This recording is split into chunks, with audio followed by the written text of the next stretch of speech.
نقاب عورت کے لیے پورا جسم ہے، چہرے کے نقاب نہ کرنے کے بارے میں کیا حکم ہے؟ دیکھیے اسلام میں پردے کے مختلف درجات ہیں. اسلام میں پردے کے مختلف درجات ہیں.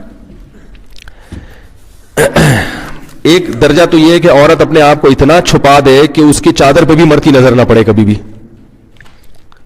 تو یہ سب سے اعلیٰ درجہ ہے. بعض صحابیات ایسی ہوتی تھیں وہ ان کو کبھی کسی مرد نے دیکھا ہی نہیں، ان کو مخدرات کہا جاتا تھا.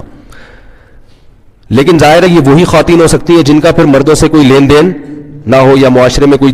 حضرت عائشہ رضی اللہ تعالیٰ عنہ تھی، انہیں چونکہ مسائل بتانے ہوتے تھے تو وہ آواز کا پردہ نہیں کرتی تھی، وہ بتاتی تھی مسائل پردے کے پیچھے سے.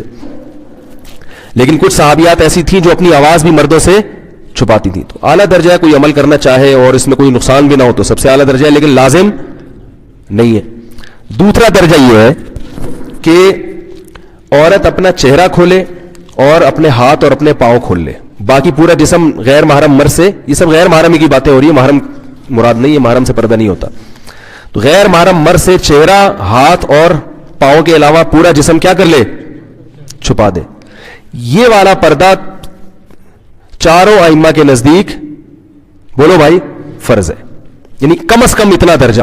اس میں کسی کا کوئی اختلاف بولو بھائی نہیں، کوئی اختلاف نہیں ہے. اسی عورت اپنے سر کے بال نامحرم کے سامنے نہیں کھول سکتی، ٹھیک ہے نا، اپنی پنڈلیاں اپنی کلائیاں نہیں کھول سکتی. چہرہ اور ہاتھ اس کے بارے میں کیا ہے بولو بھائی؟ اختلاف ہے. باقی چہرہ اور ہاتھ کے بارے میں راجح قول کیا ہے؟ تو دیکھیں راجح قول یہ ہے کہ چہرے کا پردہ جوان عورت پر ضروری ہے، مگر وہ چہرہ سطر میں داخل نہیں ہے. سطر کا مطلب یہ ہوتا ہے جیسے ناف سے لے کے گھٹنے تک مرد کے لیے چھپانا ہر حال میں کیا ہے؟ ضروری ہے نا، چاہے کسی کو فتنے کا اندیشہ ہو یا نہ ہو. یہ وہ ایریا ہے جو آپ نے بہرحال چھپانا ہے، اس کا کسی کے سامنے کھولنا مجبوری کے بغیر، علاج کے لیے ایک الگ بات ہے، عام حالات میں کسی کے سامنے کھولنا بھی بالکل کیا ہے؟ حرام ہے، جائز نہیں ہے. تب یہ جو ریسلنگ آتی ہے ہم اس کو کیوں غلط کہتے ہیں بھائی؟ یہ نیکریں پہن کے.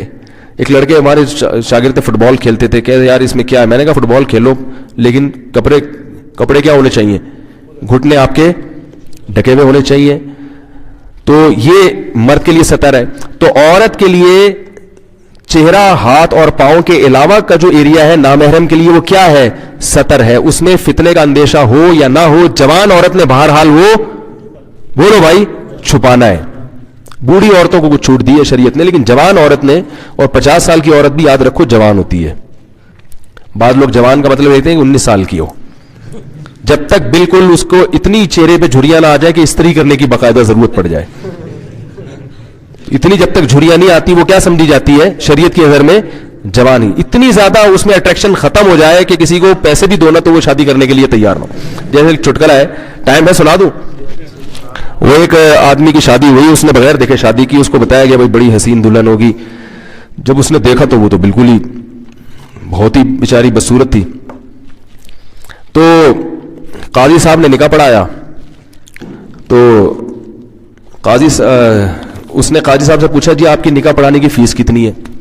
قاضی صاحب نے کہا جتنی اچھی تمہیں دلہن لگ رہی ہے نا اتنے پیسے دے دو.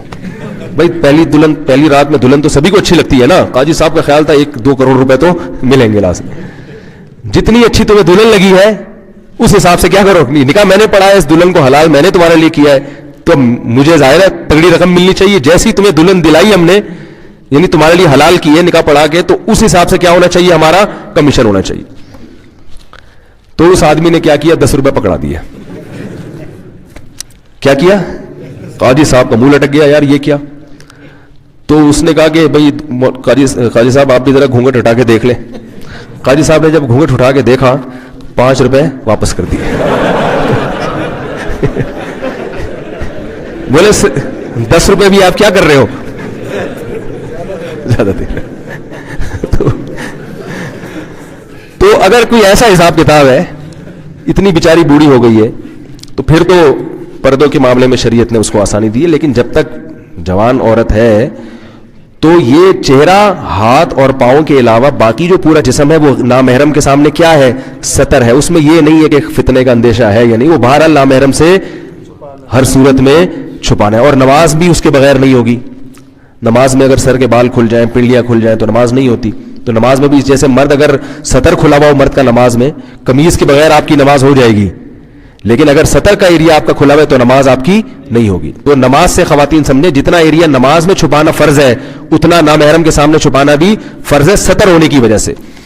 باقی چہرہ، ہاتھ اور پاؤں، اس کا سطر سے تعلق نہیں ہے، اس کا تعلق ہے حجاب سے. حجاب کہتے ہیں پردے کو، یعنی اس کو اس لیے نہیں چھپانے کا حکم کہ یہ سطر ہے.